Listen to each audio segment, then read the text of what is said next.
राधे राधे मेरी YouTube family. तो मैं हूँ यासिका कुकिंग सुकिंग से अनीता, और आज आपके लिए लेकर आई हूँ एक बहुत ही बढ़िया डेजर्ट की रेसिपी। यहाँ पर ये मैंने एक पैन ले लिया है और इसमें डाल लेते हैं हम 500 ml यानी कि आधा किलो के जितना दूध। और उसके बाद यहाँ पर डाल लेते हैं तो 3 बढ़िया सी चम्मच भर के मिल्क पाउडर और 1 चम्मच के जितना अरारोट वाला पाउडर। ठीक है, उसके बाद हम इसको क्या करते हैं, मिक्स कर देते हैं। तो ये मैं नीचे डाल रही हूँ, यानी कि दूध हमारा ठंडा है। मिल्क पाउडर और जो हमारे यहाँ पर कस्टर्ड पाउडर है इसको हमें मिक्स कर देना है। और यहाँ पे डाल देनी है 100 ग्राम की जितनी पिसी हुई चीनी। ठीक है, अगर हम इसको गरम गरम दूध में मिक्स करेंगे तो क्या होगा, यहाँ पर रम्स बन जाएंगे। तो पूरी तरीके से मिक्स करने के बाद हम गैस को ऑन करेंगे और इसको रख देंगे। अब जैसे मैंने यहाँ पर गैस को ऑन कर दिया है और दूध यहाँ पे रख दिया है, तो इसको हमें बिल्कुल भी छोड़ना नहीं है, इसको कंटिन्यू चलाते रहना है और करीब इसको गाढ़ा होने तक पका देना है। मतलब इसको इतना पकाना है कि ये गाढ़ा हो सके। टाइम डिपेंड करता है कि आपका जो गैस है उसकी आंच कितनी कम है या कितनी तेज़ है। इसको करीब मैं पकाऊंगी 8 से 9 मिनट के लिए। तो मुझे यहाँ पर इसकी जो कंसिस्टेंसी है बहुत ज़्यादा पतली लग रही थी, तो मैंने यहाँ पर 2 चम्मच के जितना मिल्क पाउडर और डाल दिया है।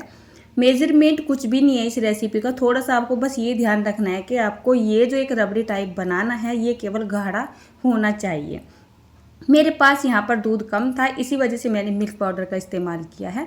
आप चाहे तो इसको दूध में भी बना सकते हो। जैसे कि आप नॉर्मली दूध ले लोगे, जितना भी आप दूध लोगे उसको इतना पकाना है कि वो लगभग में आधे से कम रह जाए। ठीक है ना, यानी कि गाढ़ा हो जाए। तो यहाँ पर देखिए 6 से 7 ही मिनट का टाइम हुआ है। जो दूध है उसमें उबाल भी आता जा रहा है और क्या हो रहा है, ये नीचे लगने वाली कंडीशन में भी आ चुका है। तो इसको आप कंटिन्यू नीचे तक जाके चलाते रहिए और इसको इस तरीके से उछाल उछाल के देखते रहिए, यानी कि इसकी कंसिस्टेंसी को चेक करते रहिए। जब तक ये गाढ़ी नहीं हो जाती है आपको ये इसी तरीके से पकाना है। आप चाहे तो यहाँ पर 1-2 चम्मच मिल्क पाउडर का इस्तेमाल और भी कर सकते हैं। मिल्क पाउडर डालने से क्या होगा, एक तो हमारा डेजर्ट है इसमें बहुत ही अच्छा टेस्ट बन के आएगा और हमारा थोड़ा सा टाइम बच जाएगा क्योंकि ये जल्दी से तैयार हो जाता है। दूध को इस कंसिस्टेंसी तक पहुंचने के लिए कम से कम 15 से 20 मिनट का टाइम लग जाता है। लेकिन हम यहाँ पर जैसे मिल्क पाउडर का और कस्टर्ड मिल्क का जो इस्तेमाल कर रहे हैं उसके वजह से ये काम हमारा जल्दी हो जाता है। इतना गाढ़ा कर लेना है और इसको हमें ठंडा कर लेना है। 1-8 घंटे के लिए आप इसको फ्रिज में भी छोड़ सकते हैं। चलिए आगे की रेसिपी बनेगी हमारी तवे पे। तो मैंने यहाँ पर ये अपना नॉर्मल चपाती बनाने वाला तवा रख दिया है और यहाँ पर हम घी डाल लेते हैं 1-2 चम्मच के जितना। और ये है एक पिज़्ज़ा बेस, तो इसी से हम डेजर्ट बनाएंगे।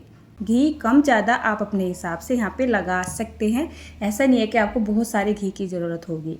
और हाँ, अगर आप चाहे तो इसको डीप फ्राई करना तो आप डीप फ्राई भी कर सकते हैं, बट मैं आपको ये बोलूँगी कि डीप फ्राई करने के लिए जाहिर सी बात है इतना घी किसी के पास नहीं होगा कि इतना सारा इतना बड़ा जो पिज़्ज़ा बेस है उसको डीप फ्राई कर सके। तो आप तेल में ही फ्राई करोगे, बट तेल में फ्राई करने से ये अनहेल्दी हो जाएगा।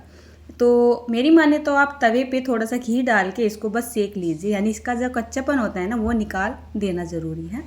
थोड़ा बहुत घी इसके ऊपर भी लगा के इसको जैसे नॉर्मली पराठे वगैरह हम सेकते हैं इस तरीके से इसको सेक लेना है। टोटली इसको ऐसे सेकना है कि इसके अंदर कच्चापन ना रह सके।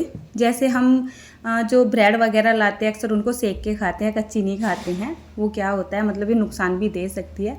सेक के खा लेते हैं तो नुकसान देने वाले थोड़े बहुत जो तत्व होते हैं वो कुछ हद तक ख़त्म हो जाते हैं।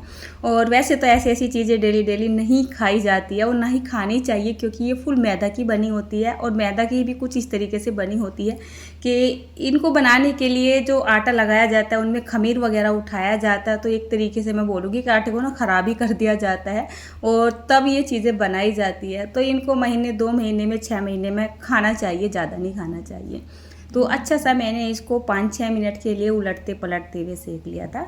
और ये जो हमने एक रबड़ी बना के तैयार की थी ये बहुत अच्छे से ठंडी हो रही है बट मैंने इसको फ्रिज में नहीं रखा था, रूम टेम्परेचर पर ऐसे ही पंखे की हवा में इसको ठंडा किया था।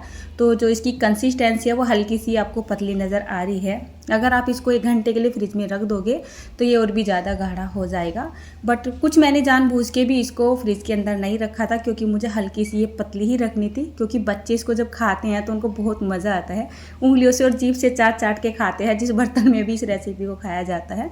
उसके बाद मैंने यहाँ क्या किया, थोड़े से ड्राई नट्स वगैरह चॉप करके डाल के, मतलब काट के डाल दी हैं, जैसे कि पिस्ता है और बादाम है। थोड़ी सी मैंने यहाँ पर चिरौंजी भी इसके ऊपर लगा दी थी। बहुत अच्छा टेस्ट आता है चिरौंजी से, डाल के देखिएगा कभी। तो ये लीजिए, हमारा सुपर टेस्टी डेजर्ट तैयार है। अब वो इसको आप 1 से 2 घंटे के लिए ना फ्रिज में रख दीजिए और ठंडा करने के बाद ही खाइए।